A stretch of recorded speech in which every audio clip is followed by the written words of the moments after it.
Plastic may contain chemical contaminant from manufacture. Notamment les produits inflammables plus flexibles pour créer plusieurs autres propriétés. Plusieurs de ces additifs sont toxiques et se déversent des produits et peuvent être libérés pendant le recyclage et même à partir des produits recyclés. Dans plusieurs pays en Afrique particulièrement, mais au-delà, la vente des produits plastiques ne fait pas l'objet de régulations spécifiques. Toutefois, ces produits plastiques, par exemple, les jouets pour des enfants, les ustensiles de cuisine et les matériels de bureau peuvent contenir des niveaux très élevés de produits chimiques toxiques. Bonjour, bon après-midi et bonsoir à tous. Au nom du Réseau international d'élimination des polluants ainsi que Biodetection System, je suis heureux de vous souhaiter la bienvenue à ce webinaire international. C'est merveilleux de vous revoir et pour vous qui participez fidèlement à cette série de webinaires de l'IPEN et à ceux qui nous rejoignent pour la première fois, je vous souhaite une chaleureuse bienvenue. J'aimerais dire merci particulièrement au délégué africain qui a accepté notre invitation à rejoindre ce webinaire. Je me nomme Achille Gaquin et je suis le coordonnateur régional de l'IPEN pour l'Afrique francophone et je serai le modérateur de ce webinaire. Je vous rejoins depuis le Cameroun, depuis Yaoundé, au Cameroun. Avant de commencer les présentations, j'aimerais faire quelques rappels. Ce webinaire est enregistré et l'enregistrement sera publié sur la chaîne YouTube de l'IPEN. Les langues de l'interprétation sont l'arabe, le français, le portugais, le bahasa de l'Indonésie ainsi que le russe. Vous pouvez cliquer sur le bouton d'interprétation ci-dessous pour choisir la langue qui vous convient. J'aimerais vous inviter à remplir notre questionnaire à la fin du séminaire qui vous sera rendu disponible. Veuillez rester avec nous jusqu'à la fin pour participer à la session de questions-réponses avec nos intervenants. Nous avons d'excellents orateurs aujourd'hui qui sont tous experts dans leur domaine respectif. Mais avant d'aller dans le vif du sujet, j'aimerais souhaiter la bienvenue à Dr. Tadesse Amera, le co-président de AEPEN.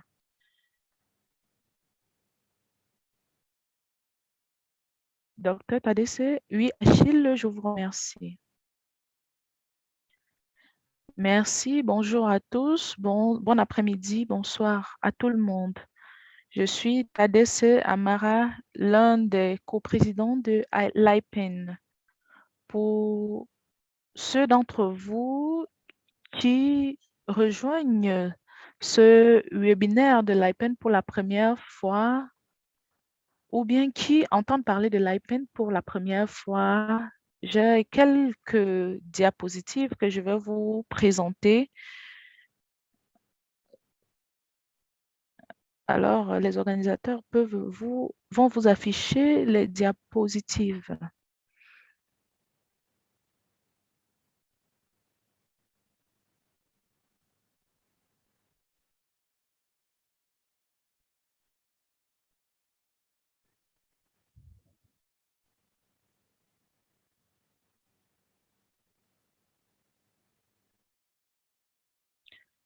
Est-ce que vous pouvez voir les diapositives? Alors oui, elles sont visibles.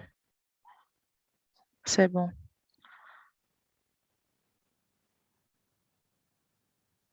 Pour ceux d'entre vous qui ne connaissent pas l'IPEN, il s'agit d'un réseau de plusieurs organisations de la société civile. Et notre mission est de travailler pour construire un avenir sans toxines pour tous. Nous avons fourni des efforts conjoints au niveau local et régional pour prévenir les dangers liés aux déchets chimiques toxiques. Vous pouvez voir en image une image du monde et l'IPEN est présent dans plusieurs régions. L'IPEN est de rendre les préoccupations internationales, mondiales et s'approprier des politiques mondiales également au niveau local.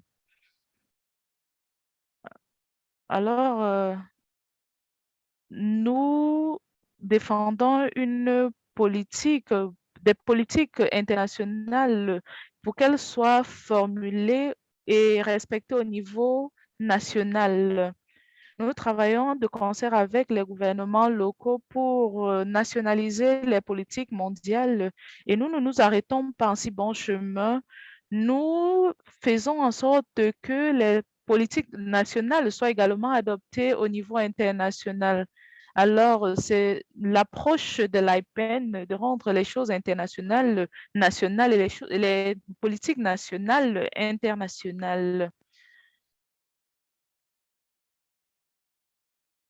Alors, c'est exactement ce que nous faisons, comme vous pouvez le voir à partir de l'image. Prochaine diapositive. Comme vous pouvez le voir sur cette image et sur le programme de ce webinaire, les plastiques sont pour la plupart, font pour la plupart partie de la crise de gestion des déchets. Parce qu'il existe un véritable problème de gestion des déchets et ils sont associés aux produits chimiques toxiques. Et nous parlons ici de tous les types de produits chimiques toxiques qui se retrouvent, qui contiennent des additifs toxiques et qui se retrouvent dans les produits plastiques. Nous nous concentrons sur les déchets solides et sur comment ces déchets se retrouvent dans l'environnement de l'extraction à la production et même jusqu'à la gestion de ces déchets et au recyclage. Nous, récemment, nous avons mené des recherches sur des ustensiles qui sont utilisés tous les jours dans la cuisine, mais également des choses que nous utilisons comme des ornements, des jouets. Et tous ces produits contiennent des produits chimiques très toxiques. Et l'Afrique ne sera pas le site, la décharge de ces déchets pour toujours. Et nous avons donc pris l'initiative de sensibiliser en vue même de mettre fin à la propagation de ces produits chimiques issus du recyclage. Comme vous pouvez le voir sur cette diapositive, l'IPEN a publié un certain nombre d'études sur le plastique et nous voyons par exemple les failles liées à l'utilisation des plastiques dans le monde.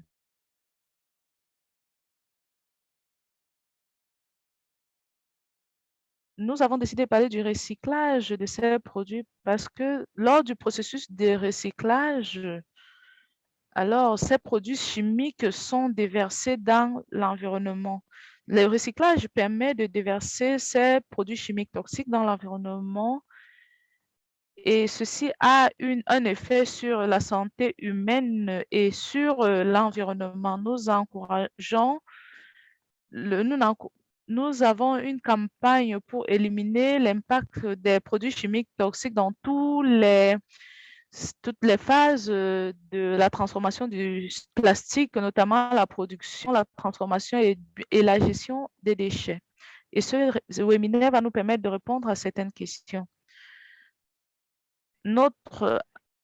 Dans la prochaine diapositive, nous allons voir, vous voyez le lien vers la campagne ainsi que les points dont nous avons discuté. Vous pouvez également visiter le site internet de l'IPEN pour voir les différentes approches qui sont contenus dans les publications que nous faisons. J'aimerais remercier toutes les personnes qui ont bien voulu participer à ce séminaire, car nous allons discuter d'une question très importante. Et je suis heureux de déclarer ce webinaire ouvert et j'espère que nous allons avoir des discussions fructueuses. Je vous remercie. Je vous remets la parole, Achille. Merci pour ces mots de bienvenue. En rappel, il s'agit du directeur exécutif de l'IPEN et d'un coprésident. Alors, nous constatons que l'Afrique souffre de l'importation des produits chimiques toxiques. L'Afrique est devenue la destination privilégiée des déchets importés et ceci se présente dans les jouets pour enfants, les ustensiles de cuisine ainsi que des produits de consommation vendus sur les marchés africains. Nous avons 3 intervenants qui vont nous s'exprimer sur ce sujet. Mais avant, nous allons commencer la discussion avec la première présentation. Il s'agit de celle de Jika Stratova. C'est une chercheuse internationale à l'IPEN pendant les 15 dernières années. Jika a travaillé comme bénévole, comme militante locale et aussi comme coordonnatrice de projets internationaux et comme conseillère en recherche pour Anika, une ONG basée en République tchèque. Le travail de JICA a été étroitement lié au groupe de travail de l'IPEN sur les dioxines et implique plusieurs études sur les polluants organiques persistants présents dans les produits, dans les déchets et dans l'environnement. Zita, vous avez la parole.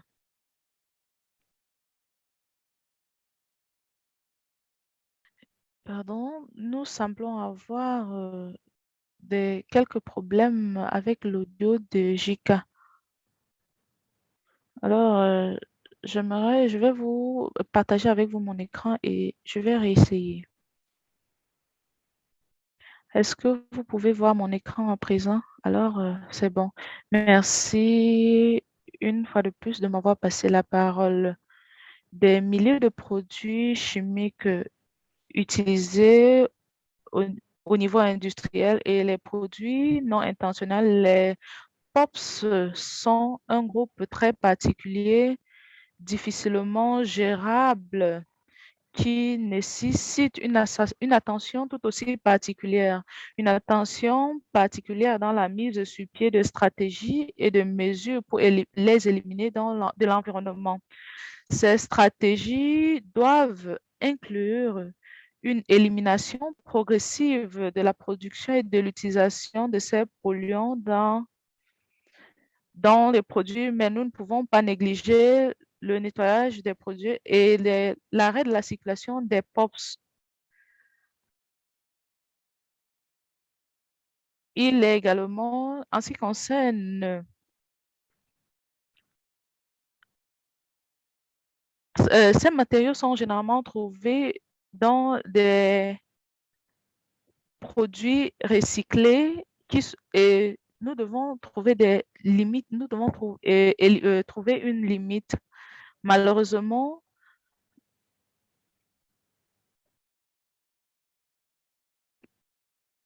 les produits chimiques de retardateurs de flammes bromées n'ont pas toujours respecté ces différentes stratégies et continuent de circuler et en tant que déchets. Ils sont utilisés également pour fabriquer de nouveaux produits. Notre histoire débute au début des années du 20e siècle, lorsqu'on a commencé à produire d'énormes quantités de retardateurs de flammes bromées. Et ceci était en réponse aux innombrables incendies causés par les cigarettes. Malheureusement, cette solution était basée sur les retardateurs de flammes chimiques et n'a pas pris en compte des mesures de sécurité. Par conséquent,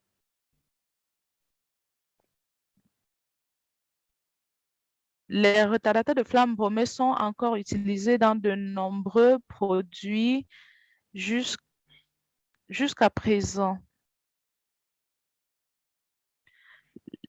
Le pentabromodiphényléther est utilisé dans la fabrication des outils, notamment pour les sièges de véhicules.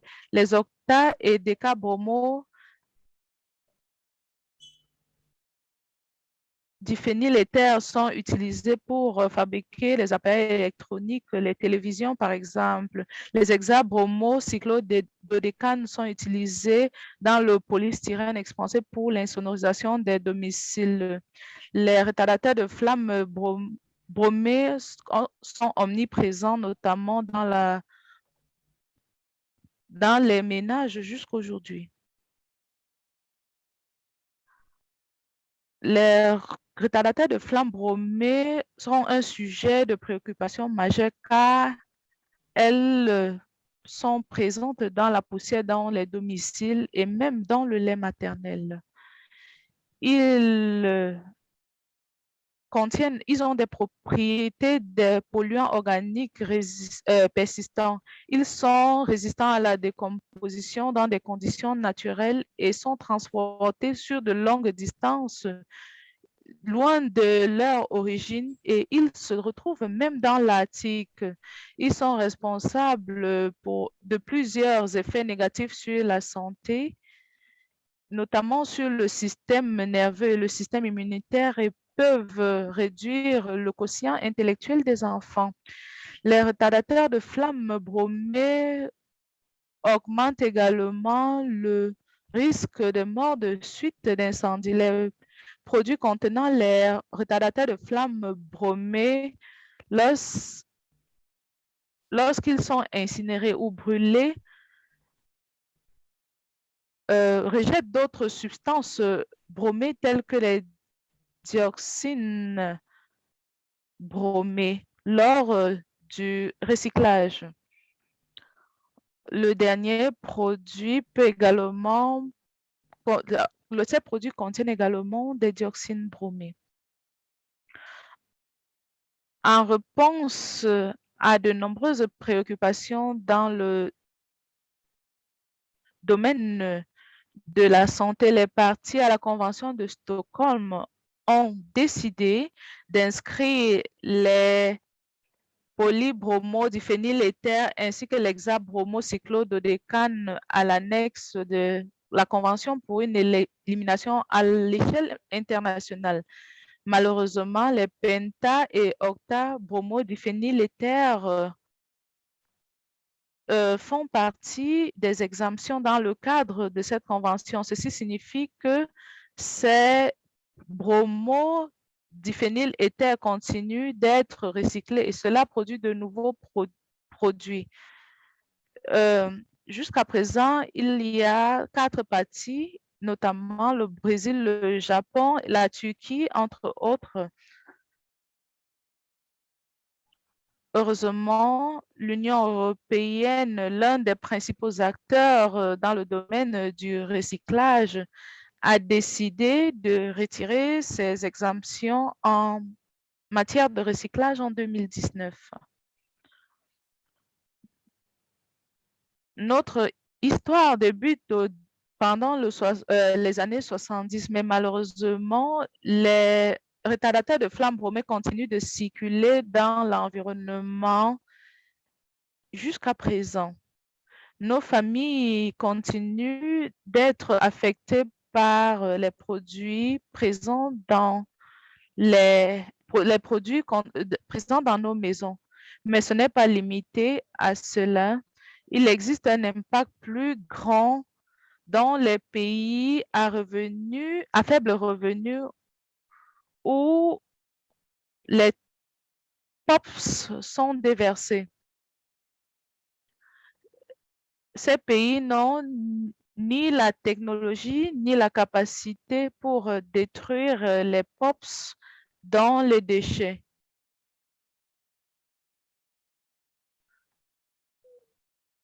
Le processus de recyclage sont également très affectés par les retardateurs de flammes brûlées. Les enfants jouent avec des jouets faits à base de déchets plastiques électroniques et ceci peut avoir un effet négatif sur leur santé. Il existe de nombreuses opportunités pour mettre fin à ces failles dans ce domaine. Les parties à la Convention de Stockholm doivent retirer leurs exemptions sur le recyclage des produits contenant du polybromodiphényléther.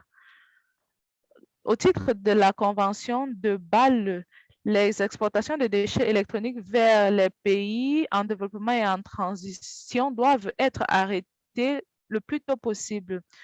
Au titre de la Convention de Bâle, les limites de protection de l'environnement et de la santé des retardateurs de flammes brûlées doivent être fixées. Alors, il faudra être plus strict sur ces mesures. Les exportations vers les pays en développement et en transition doivent être arrêtées. Nous avons également des technologies de séparation et de non-combustion pour le retrait et la destruction des retardateurs de flammes brûlées et ceci est possible au titre de la Convention de Bâle. L'IPEN continue de recueillir des informations sur le recyclage des retardateurs de flammes brûlées présents dans le plastique et sur leurs effets sur la santé des enfants. Alors, je vais terminer ma présentation avec l'image de la petite Esther qui tient entre ses mains des exemples de produits plastiques issus du recyclage du plastique. Elle a de gros cubes. Elles utilisent, par exemple, ces éléments qui sont faits pour développer l'intelligence des enfants, mais en réalité, la présence des retardateurs de flammes brûlées est en contradiction totale avec l'invention. Alors, j'aimerais vous dire merci de votre bien aimable attention. Merci, Jika, de nous avoir présenté le contexte sur la raison pour laquelle certains produits chimiques sont utilisés dans les produits. Et pourquoi est-ce que ces produits sont recyclés pour fabriquer de nouveaux produits? Vous l'avez présenté et vous nous avez également dit pourquoi l'Afrique est vulnérable à cela. Notre prochain orateur, c'est le docteur Guy Betts.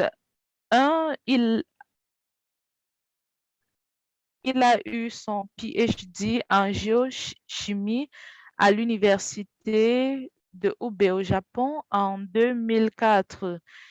Il a servi comme enseignant associé à l'université de Yaoundé 1, chargé de cours à l'université de Yaoundé 1 en 2006. Il a cofondé actuellement le directeur exécutif du Centre de recherche et d'éducation pour le développement, une organisation non gouvernementale à but non lucratif visant à rapprocher la science et l'action en Afrique subsaharienne. Il est également coprésident du groupe de travail de l'IPEN sur les métaux, membre du groupe de travail de l'IPEN sur les dioxines, coordinateur du centre régional de l'IPEN pour l'Afrique francophone, co-directeur du Centre africain pour la santé environnementale, membre du comité directeur de l'IPEN et représentant du groupe d'intérêt public au sein du groupe central africain de la CAICM. Docteur Gilbert, vous avez la parole.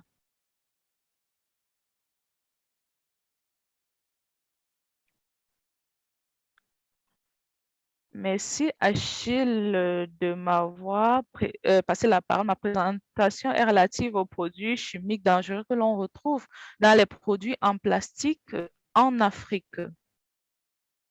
Prochaine diapositive, s'il vous plaît. Alors, vous pouvez voir le plan de ma présentation sur cette diapositive. Prochaine diapo, s'il vous plaît. Comme nous le savons tous, le plastique contient des produits chimiques dangereux, notamment des POPs et des perturbateurs endocriniens. L'Afrique importe la plupart des produits plastiques de différentes régions du continent, ce qui rend le commerce international de plastique toxique et conduit à la propagation et au transport des produits chimiques toxiques à travers le continent. Prochaine diapositive, s'il vous plaît. Cette diapositive présente les différents pays où l'étude a été menée, notamment le Maroc, la Tunisie, le Gabon, le Cameroun, la Tanzanie, le Kenya et l'Éthiopie. Vous pouvez voir quelques images à droite des principaux produits testés, notamment des jouets pour enfants, des accessoires pour du matériel de bureau, des accessoires pour les cheveux et des ustensiles de cuisine. Prochaine diapositive, elle est très importante car elle montre les produits chimiques toxiques analysés dans les nouveaux produits en plastique. Ils sont pour la plupart interdits au titre des conventions internationales. Par exemple, la somme de PBDE, Penta BDE, Octa BDE interdit depuis 2009 au titre de la Convention de Stockholm. Nous avons également les DK-BDE interdites depuis 2017. La somme des HBCD avec 3 isomères alpha, bêta et gamma ont été interdits depuis 2013. Nous avons également les retardateurs de flammes bromées non régulées. C'est un groupe de 6 produits chimiques dont la liste est présentée ci-dessous. Ces produits chimiques ont été analysés en microgrammes par kilogramme TEN Expo -3 ppm. Prochaine diapositive, s'il vous plaît. Cette diapositive présente les données du Cameroun. Vous pouvez voir que des 6 produits en plastique examinés, les PBDE, il s'agit des POP déjà inscrits au titre de la Convention de Stockholm, sont présents en grande concentration supérieure à la faible teneur en POPs qui est de 50 ppm soutenue par l'Afrique au titre des conventions de Bâle et de Stockholm. Vous pouvez également voir que pour ce qui est des POP non régulés, il en existe en forte concentration dans des produits, même si l'on considère une faible teneur en POP de 100 ppm, certains objets en plastique contiennent toujours plus que cette valeur tolérable. Nous remarquons que pour les HBDC, les POP que nous retrouvons principalement dans du matériel de construction, ils sont présents mais à de très faibles concentrations dans ces produits. Prochaine diapositive, s'il vous plaît. Elle présente les données d'objets analysés en Éthiopie. Nous remarquons que la somme des PBDE inscrits à la Convention de Stockholm est supérieure à la faible teneur en POPs promue actuellement. Les POP non réguliers sont également présents dans certains de ces produits, mais pas tous. Mais comme nous l'avons souligné plus tôt, la teneur en HBCD est très faible et absente dans certains produits.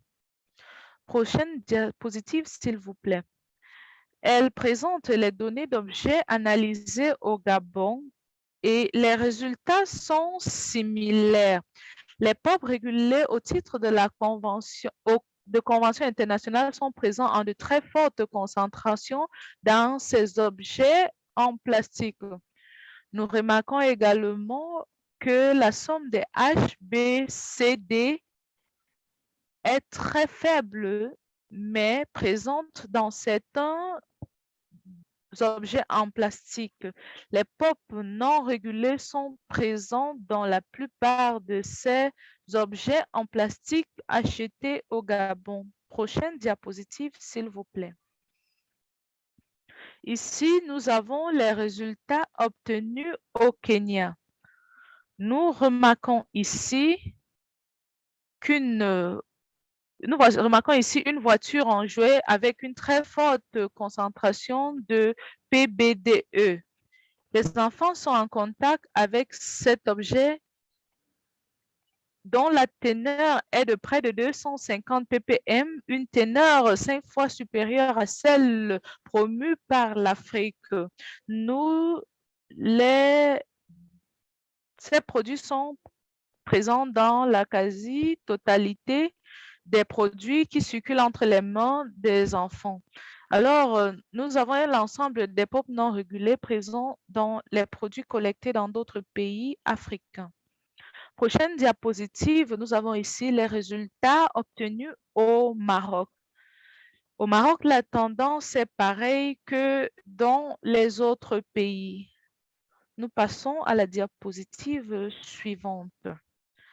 La Tunisie, nous avons ici les informations obtenues en Tunisie.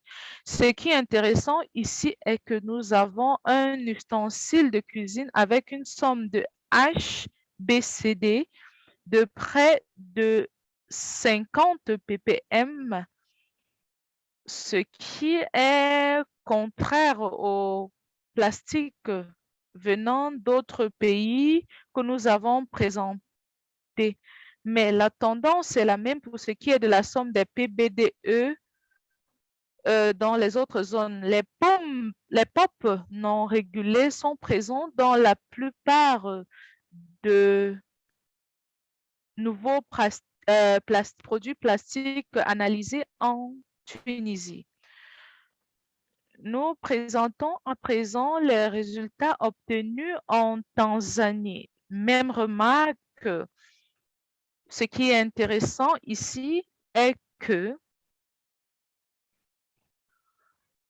selon la réglementation en vigueur, l'Union européenne impose une limite de 500 ppm pour le recyclage du plastique, notamment le recyclage des déchets électroniques et des véhicules arrivés en fin de vie, alors que l'Afrique est à 50 ppm. Vous voyez que si nous mettons la limite à 500 ppm, la plupart de ces objets seront considérés comme sains et seront utilisés par des enfants et d'autres groupes de population vulnérables.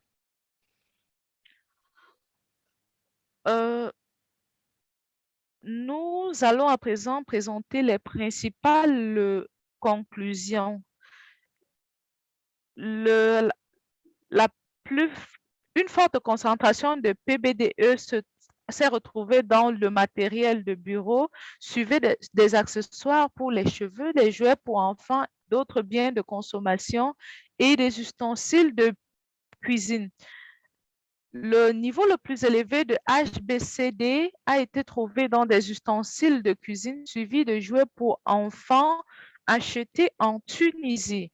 Nous notons également que des 47 produits analysés, seulement 8 produits ont un niveau de PBDE inférieur à 50 ppm, ce qui signifie que 39 d'entre eux sont considérés comme des déchets contenant des POPs en fin de vie en Afrique. Enfin, nous considérons que ce niveau de retardateur de flamme brominée a des concentration de PBDE et de HBCD ne représente pas l'utilisation intentionnelle dans ces produits, mais sujet que ces nouveaux produits plastiques importés en Afrique ont été faits à base, après le recyclage des déchets électroniques ou de plastiques issus de véhicules arrivant en fin de vie contenant des niveaux élevés de retardateurs de flammes bromées toxiques, ce qui est un sujet de préoccupation majeure. Dans cette diapositive, nous allons un peu parler des défis rencontrés au cours de la collecte de ces données. Nous voyons que la plupart de ces produits en plastique contiennent une somme de PBDE, les pauvres régulés au titre de la Convention de Stockholm, très élevés, au-delà de la limite de 50 ppm fixée par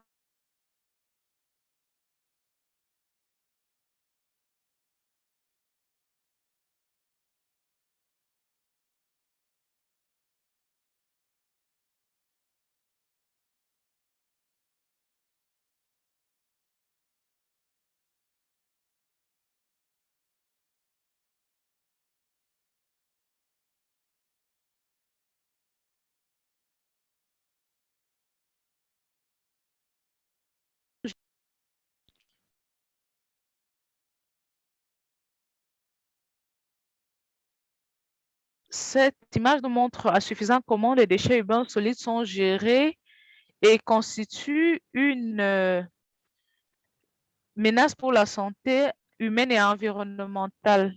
Par exemple, lorsque ces déchets sont jetés dans les décharges ou incinérés, ils rejettent des produits chimiques toxiques.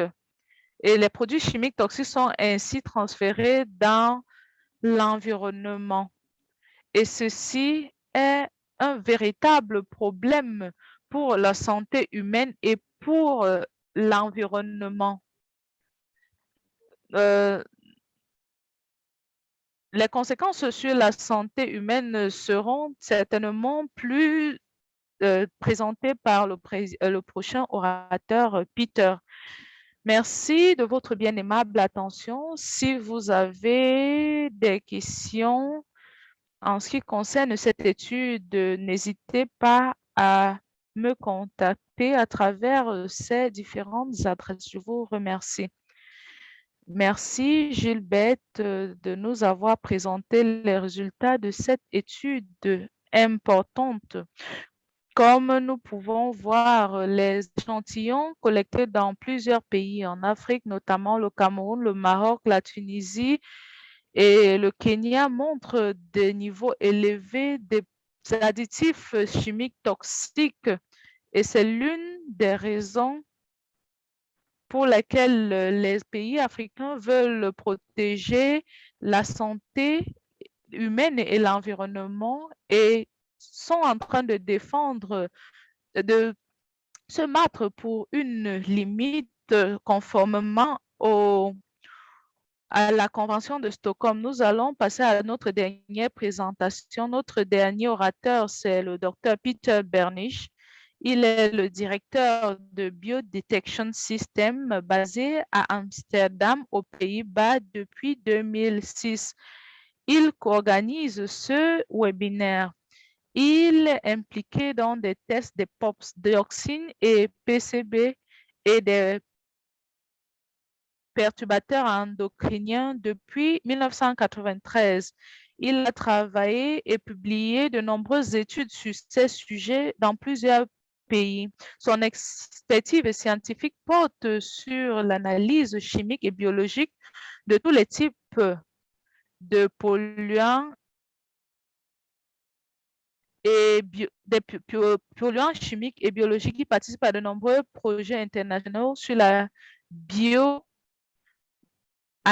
moléculaire et cellulaire pour l'environnement, l'alimentation et la santé publique. Il est membre de plusieurs groupes d'experts et conseiller national en matière de dioxine PCB et de perturbateurs endocriniens. Il est auteur de plus de 70 articles internationaux évalués par des pairs, plus de 50 présentations à la conférence sur les dioxines ainsi que plusieurs chapitres de livres. Peter, vous avez la parole.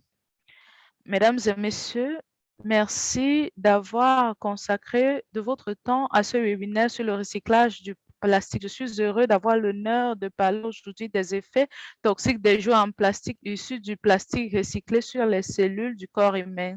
Je suis Peter Benich de Biodetection Systems. Je vais parler principalement des dioxines polyhalogénés, les dioxines bromés, de la toxicité des dioxines bromés, de la toxicité in vitro de ces composés, les facteurs de puissance des dioxines bromées, une revue des résultats chimiques et biologiques. Je vais également parler de l'impact sur l'apport journalier total. Je vais également parler des propriétés perturbant le système endocrinien, des déchets de jouets et biens de consommation et les perspectives d'avenir. À droite sur l'écran, vous voyez les différents produits chimiques perturbateurs du système endocrinien et POP dont je parlerai aujourd'hui. Les effets en tant que pollueurs de l'environnement sont reconnus depuis des décennies. Nous avons près de 4600 dioxines chlorées et bromées halogénées. Et si vous vous concentrez sur ce mélange complexe de dioxines, vous devez procéder par bioessai pour déterminer la toxicité de ces mélanges. Les dioxines bromées et chlorées ont le même type de réaction toxique et plusieurs rapports dans certains pays européens révèlent que jusqu'à 15% de dioxines bromées de l'équivalent toxique total de dioxine au sein de la population. Nous avons ici les premières études publiées sur les dioxines bromées contenues dans le plastique. Le fait est connu depuis longtemps, le plastique contient des dioxines bromées, comme l'a démontré Ham et al. En 2001 et Takigami 2008. Il existe de niveaux élevés de toxines de ce type, dans ce type de plastique. Nous savons également que des cendres volantes et des cendres résiduelles contiennent des dioxines halogénées. SIDICO 2015 révèle qu'on retrouve des déchets, on les retrouve dans des déchets électroniques au Nigeria. Il existe de nombreuses études sur la toxicité des dioxines bromées. Et la Cancer Society a d'ailleurs publié une étude il y a quelques années sur le sujet. Dans l'ensemble, nous savons qu'il existe des niveaux de toxicité similaires à ceux des dioxines chlorées, ce qui signifie que nous avons des fonctions cognitives altérées, un système humanitaire altéré, le cancer. Ce sont les principaux effets de l'exposition aux dioxines. Bien évidemment, nous savons que les enfants sont plus exposés à ces dioxines. Il y a à peu près 20 ans, nous avons publié que les dioxines polyhalogénées ont un niveau de toxicité similaire. Les résultats de cette étude ont été publiés en 2003 et montrent également des résultats similaires. Nous avons un large éventail de dioxines bromées ayant les mêmes propriétés que les dioxines chlorées. Et ceci, bien sûr, est préoccupant car les enfants mettent ces objets dans la bouche. Nous utilisons la technologie DECALUX pour les dioxines. Elle est basée principalement sur les perturbateurs endocriniens qui déstabilisent les cellules du corps humain. Ces polluants s'infiltrent dans les cellules du corps humain et si les luciférines ou les luciférases est ajoutée, alors ceci représente une lumière proportionnelle au taux de polluants éliminés dans la souche cellulaire. Il peut s'agir de dioxine PBDE, tétrabromobisphénol A ou d'un mélange complexe de substances non intentionnelles. Nous utilisons des systèmes complètement automatisés. L'exposition permet d'avoir des polluants sur des souches cellulaires et un système de détection à droite pour déterminer l'activité de ces composés. La première étape consistait à voir comment leur niveau de toxicité comparé au dioxine chloré.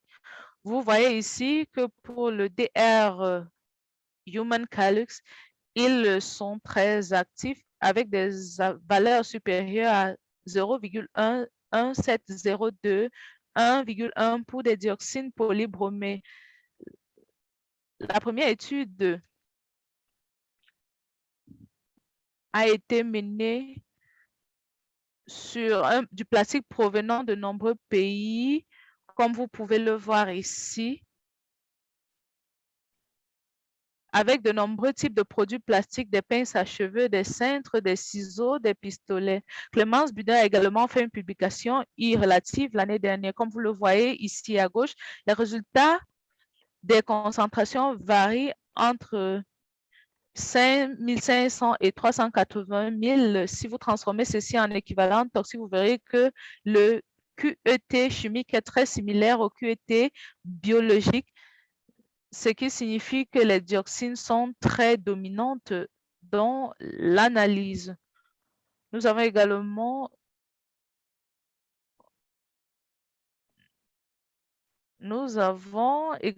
calculé l'absorption journalière totale de ces produits chimiques.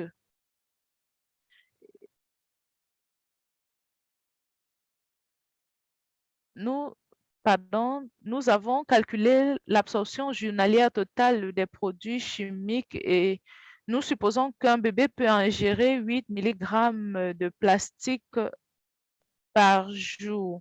Ceci conduit à une quête moyenne dans les produits analysés de près de 1000 pictogrammes, ce qui renvoie à une moyenne de 7,73 pictogrammes par QET par milligramme par jour.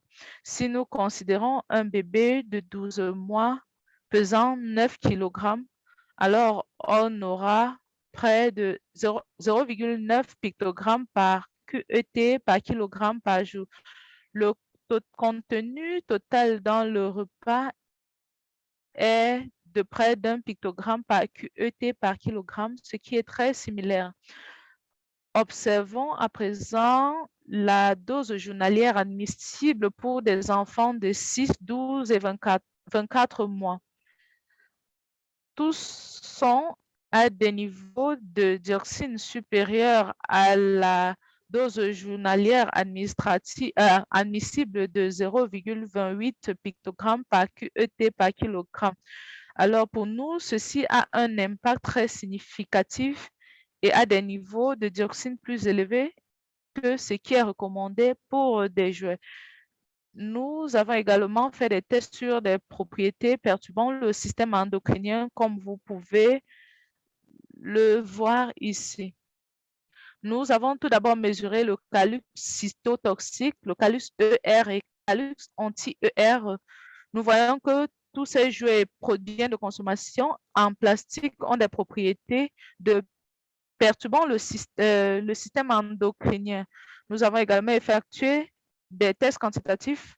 Donc, si vous faites des quantifications, vous verrez que les valeurs sont comprises entre 4 et 45 nanogrammes. Donc, comme nous le disons, les tests sont quantitatifs et lorsque nous quantifions les données, nous voyons que les valeurs sont comprises entre 4 et 45 nanogrammes. Si vous considérez les phthalates régulés dans le plastique, vous pouvez transformer ces équivalences en flutamide et vous aurez des valeurs de déclenchement. Par exemple, pour l'activation de l'hormone féminin, la pince à cheveux donnerait des valeurs importantes. Pour ce qui est de l'inhibition de l'hormone anti-AR, tous ces objets pourraient proposer des valeurs de déclenchement intéressantes. Nous savons également que ces produits plastiques contiennent une grande quantité de tétrabromobisphénol A. Nous voyons au milieu que les valeurs varient entre 7,6 et 836 microgrammes. Nous avons également le TTR ici qui mesure les valeurs d'inhibition hormonale. Les valeurs ici, le TBBA est le principal inducteur de l'inhibition des hormones et les valeurs varient entre 3,8 et 4,10. Ceci est très important. Ce graphique présente des résultats similaires. Les produits chimiques analysés montrent des concentrations de TBBA qui sont mesurées dans le calyx TTR-AR. J'aimerais également parler maintenant des perspectives d'avenir. Il existe des niveaux significatifs de PBDD qui se trouvent dans des jouets pour enfants et les valeurs varient entre 5600 et 385 000 pictogrammes par gramme ou 60 à 3800 KET par gramme. Les PBDD examinés étaient présents dans divers déchets toxiques, notamment des cendres résiduelles, et le niveau était supérieur à la limite proposée de dioxine chlorique qui est de 1000 WO QET par gramme. Donc, à notre avis, l'usage de plastique toxique pour la fabrication de jouets et autres produits expose les enfants et les adultes, pas seulement au PBDE, mais également au dioxine bromée. Plus de la moitié des produits analysés issus de plastique recyclé représentent une limite réglementaire de 500 ppm. Alors, ceci signifie ceci est relatif au niveau significatif de dioxine et des effets similaires qui sont dangereux pour la santé. Les effets similaires à ceux des hormones estrogènes pour les hormones féminines et anti-androgènes pour les hormones féminines, masculines, pardon, ont été retrouvés suite à l'analyse de différents produits testés et d'autres utilisés au quotidien. Ces niveaux élevés ont également été confirmés par des analyses chimiques sur quelques dioxines bromées, PBDF. Ces valeurs alarmantes de produits plastiques sont également dues au fait que les capacités et possibilités par analyse chimique ne sont pas très grandes pour les polybromodiphényldioxines, nous avons besoin de méthodes d'analyse rapides telles que les bioessais pour mieux examiner les sommes de ces effets environnementaux et les effets similaires à ceux des hormones. Il est également urgent que les jouets et produits pour enfants soient examinés et que ces substances y soient clairement identifiées. Merci de votre bien aimable attention. À tout à l'heure pour la session des questions-réponses. Je vous remercie. Merci, Peter, pour cette présentation sur les effets toxiques des jouets en plastique sur les cellules humaines. Avant de continuer, j'aimerais déjà vous rappeler que vous pouvez utiliser l'onglet questions-réponses pour poser vos questions. Nous allons y revenir bientôt. J'aimerais donner la parole à M. Serge Molly, qui est notre qui est notre invité. Il a été le président de la 10e conférence des parties à la Convention de Stockholm. Serge, vous avez la parole. Merci, Achille. Je voudrais, avant de prendre la parole, remercier IPEN qui a bien voulu organiser ce webinaire. Donc, demander à TADC de transmettre nos sincères remerciements à son groupe, de telle sorte que ce genre d'initiative continue, sans pour autant avoir la présomption de parler au nom du groupe africain, même si j'ai participé à de nombreuses initiatives et je continue à représenter l'Afrique, notamment pour faire un rectificatif. Je suis président de la 10e conférence des parties à la Convention de Rotterdam et non la Convention de Stockholm. Donc, je voudrais dire que la question de l'organisation de ce webinaire permet d'avoir une vue transversale de la question du plastique et surtout des nouveaux moyens. On constate malheureusement que la situation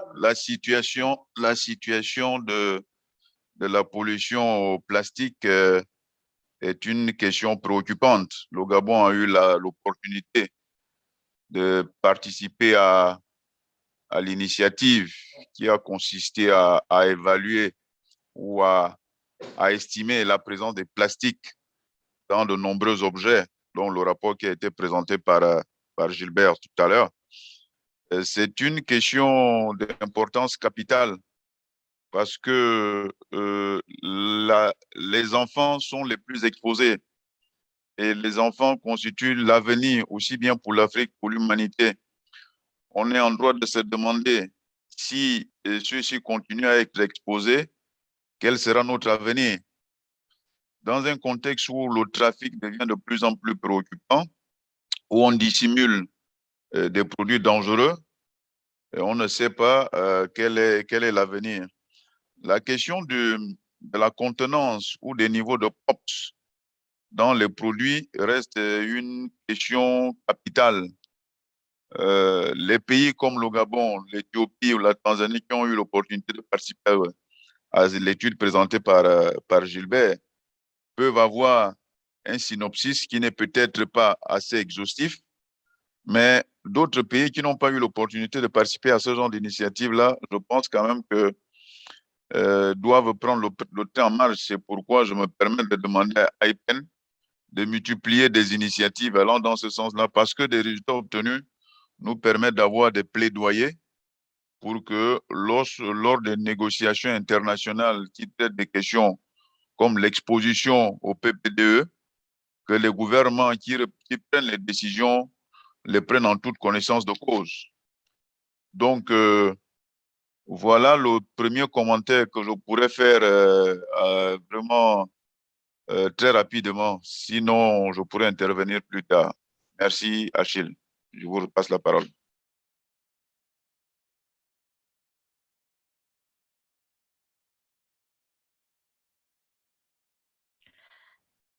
Merci, Serge.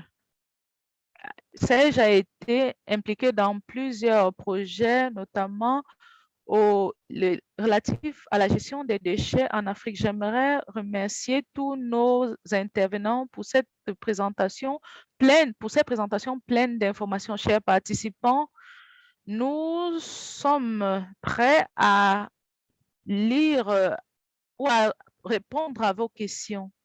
Formulez vos questions dans le volet questions et réponses de cette plateforme. La première question que nous avons ici vient de la Sierra Leone.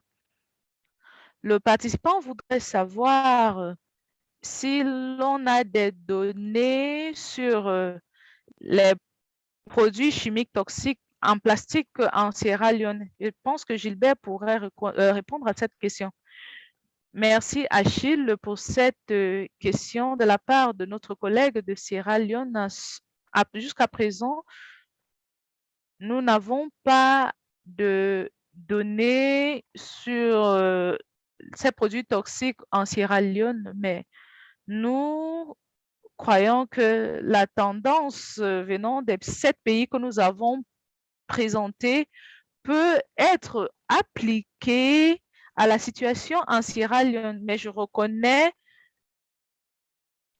qu'il serait important d'avoir suffisamment de ressources, d'analyser des produits chimiques contenus dans les plastiques dans d'autres pays du continent pour soutenir ce plaidoyer et même la réglementation qui pourrait être mise sur pied pour protéger les enfants et l'environnement, particulièrement les produits chimiques qui sont déjà régulés au titre de la Convention de Stockholm.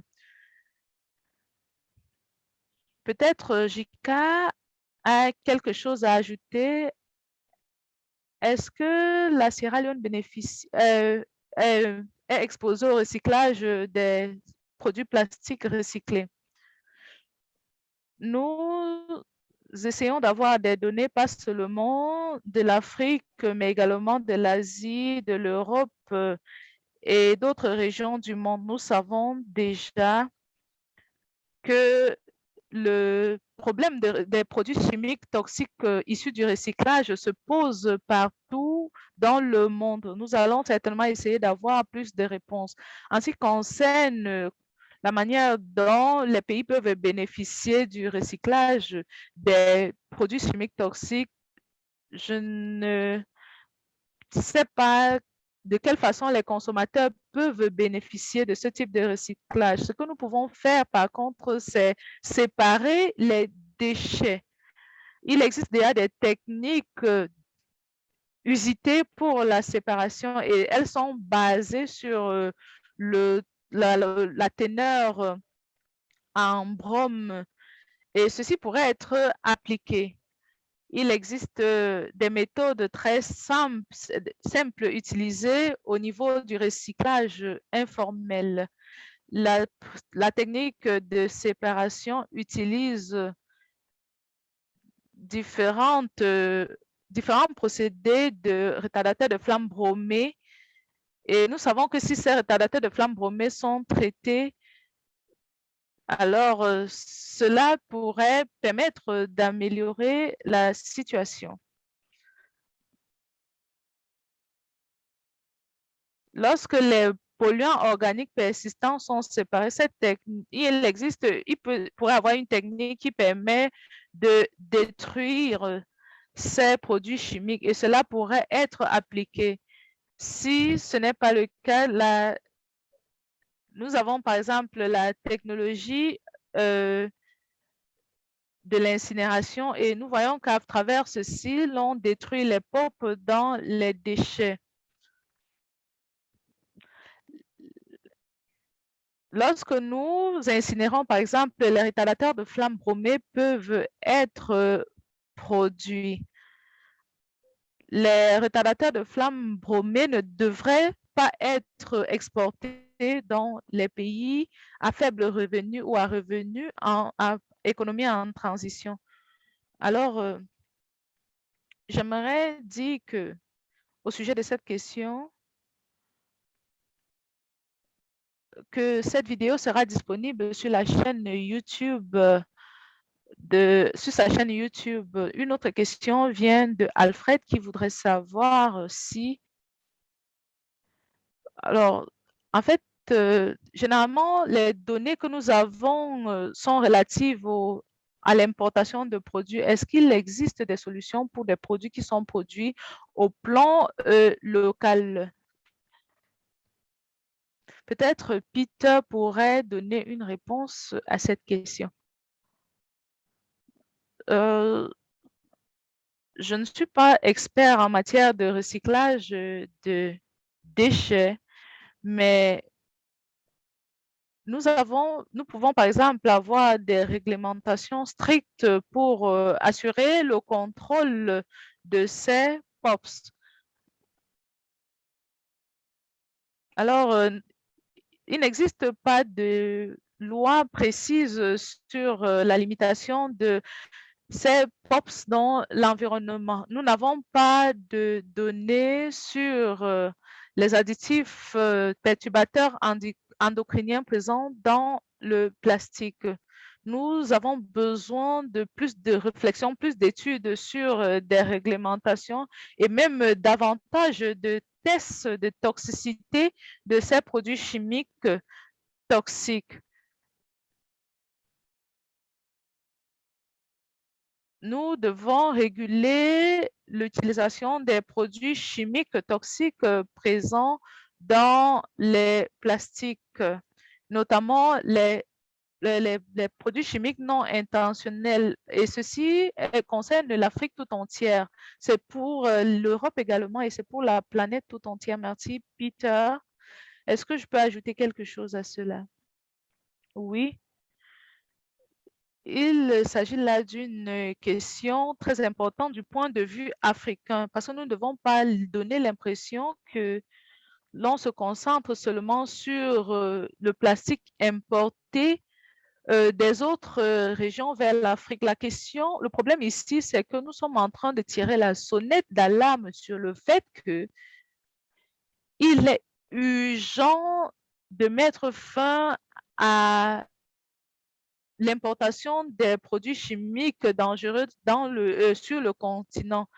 Il existe peut-être des réglementations et des politiques dans d'autres pays qui promeuvent le recyclage. Alors, l'utilisation de ce terme recyclage est très préoccupant parce qu'il existe plusieurs formes, plusieurs pratiques dans différents pays. Par exemple, les plastiques issus de déchets électroniques sont gérés d'une certaine manière, peuvent être utilisés pour fabriquer, par exemple, une roue.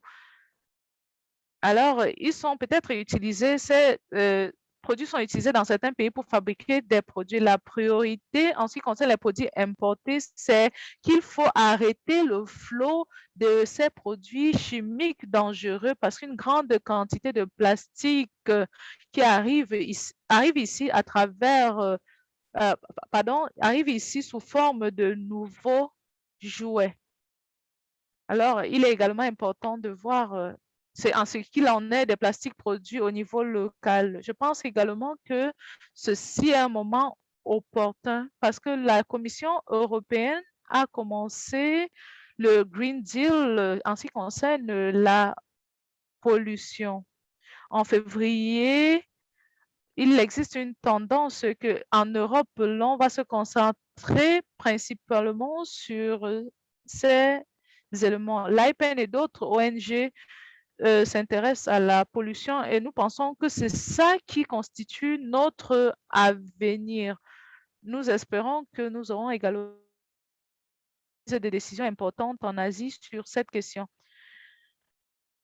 Alors, nous n'avons plus assez de temps pour répondre à d'autres questions, mais nous pouvons répondre à deux autres questions. Cette question importante vient du rapport. Comment est-ce que les petites associations, organisations peuvent utiliser les résultats de cette étude? Est-ce que c'est à travers un plaidoyer direct ou bien c'est à travers une communication accrue sur les médias? Peut-être Serge pourrait avoir quelque chose à dire. Il peut nous donner un élément de réponse à cette question. Serge, vous avez la parole.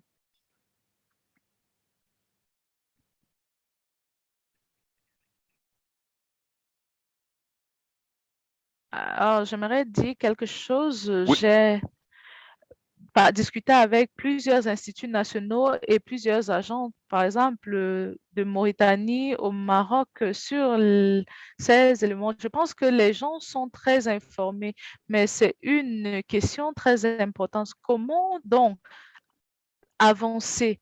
Comment faire davantage? Au niveau de la Commission européenne, les États sont en train de discuter et peut-être il faudrait que les pays africains discutent davantage de ces questions. Alors, nous avons eu une crise des dioxines en Europe et il fallait limiter les importations. Peut-être ceci est une perspective d'avenir.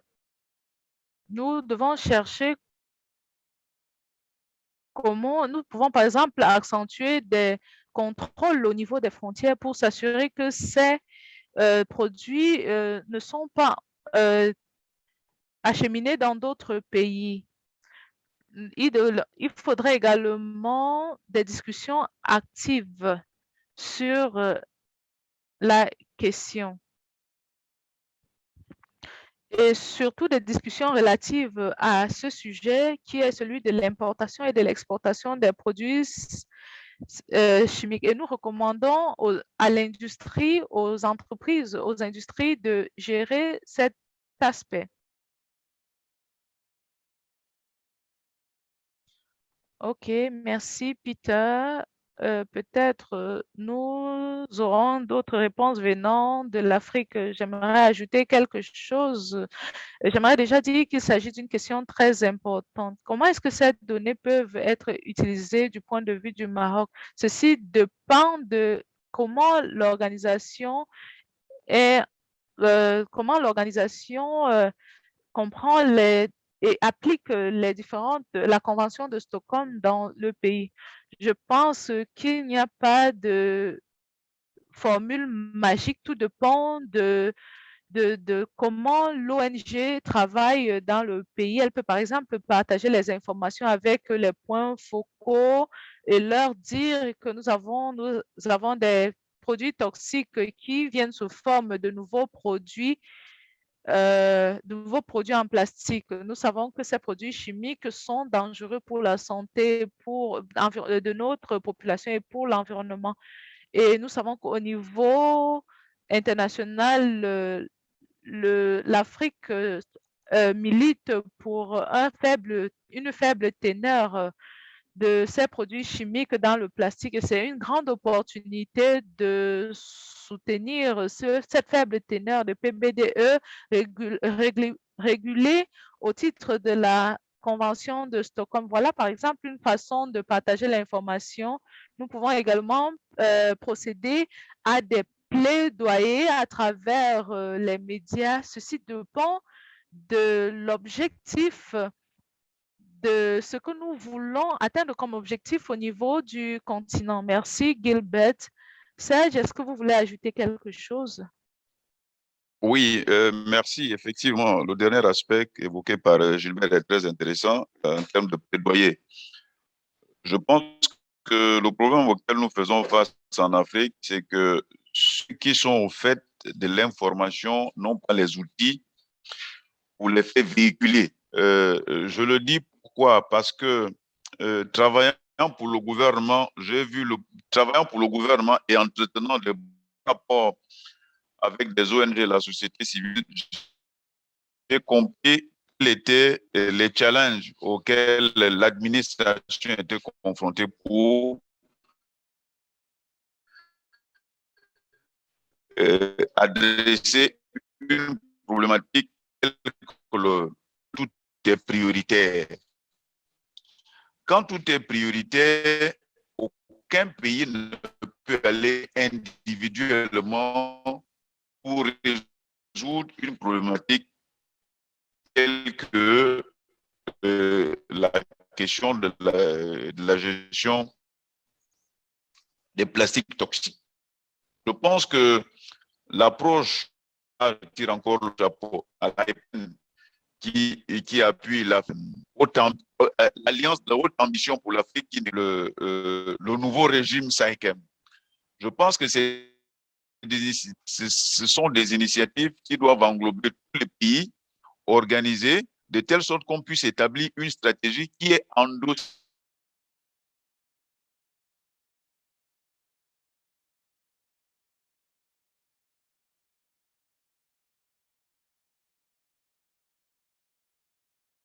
Paraît que nous avons des problèmes de connexion avec Serge. Nous n'avons pas malheureusement pu répondre. Alors, Zita, est-ce que vous pouvez donner une réponse à cette question?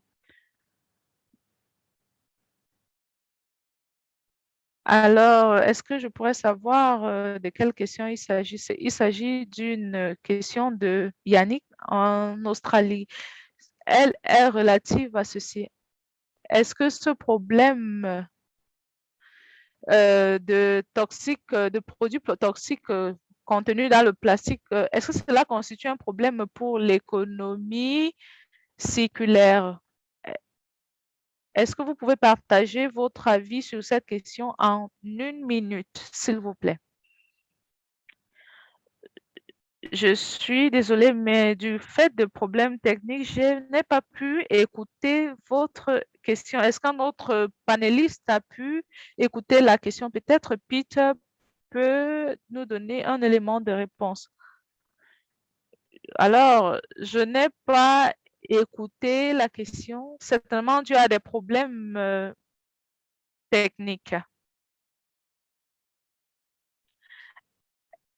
Est-ce que ce problème de produits chimiques toxiques dans le plastique représente un mystère pour l'économie circulaire? Juste quelques secondes, Zika. Nous avons juste quelques questions, secondes pour répondre à cette question. Oui, le recyclage des produits réduit la crédibilité du recyclage des produits parce que les techniques utilisées, par exemple, pour la séparation et la destruction ne sont pas appliquées. Et ceci est l'étape finale du processus. Merci. Merci pour toutes les questions qui ont été posées. Nous sommes désolés de ne pas pouvoir répondre à toutes les questions qui ont été posées, mais nous allons continuer d'y répondre sur les différentes plateformes de l'IPNCR participants. J'aimerais donner la parole à Roland Aziaka pour le mot de fin. Roland, vous avez la parole.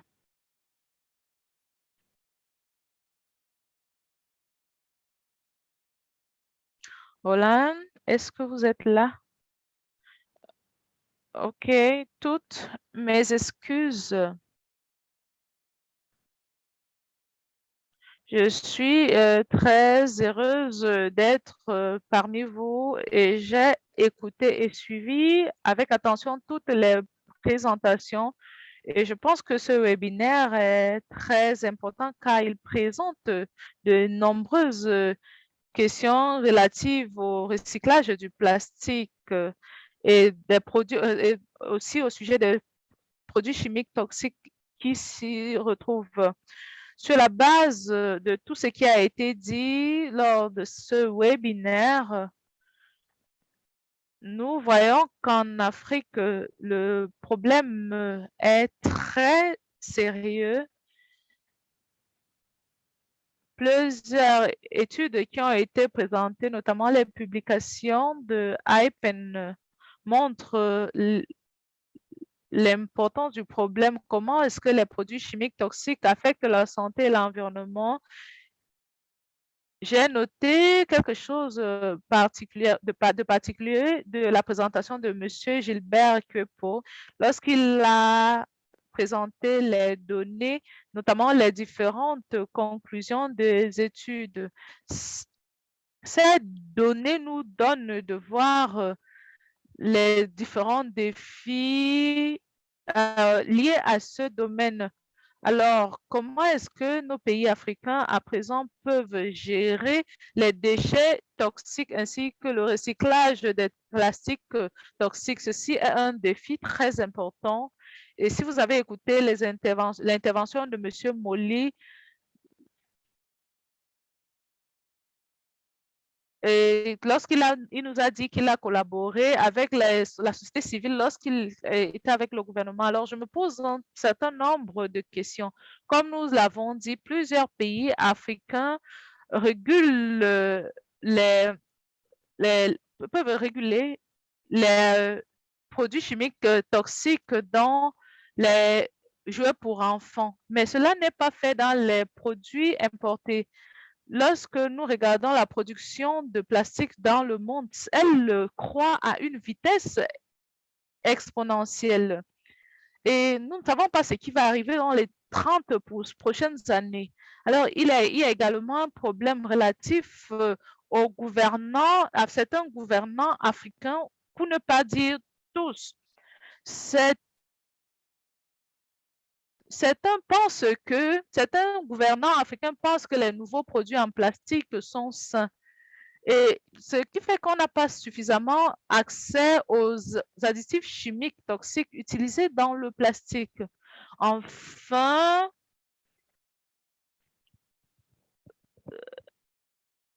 lorsque vous avez entendu lors des questions-réponses, les réponses des panélistes sur le recyclage, nous devons nous demander aujourd'hui nous poser aujourd'hui un certain nombre de questions. Le recyclage du plastique est la solution.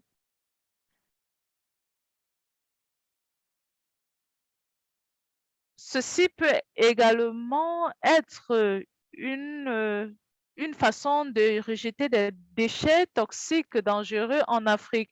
Comment est-ce que nous pouvons, en tant qu'Africains, protéger l'Afrique en tant que gouvernants, en tant que chercheurs, en tant que société civile? Comment est-ce que nous pouvons réellement protéger les Africains et l'environnement en Afrique? Nous avons parlé, par exemple, des enfants. Les enfants sont très vulnérables.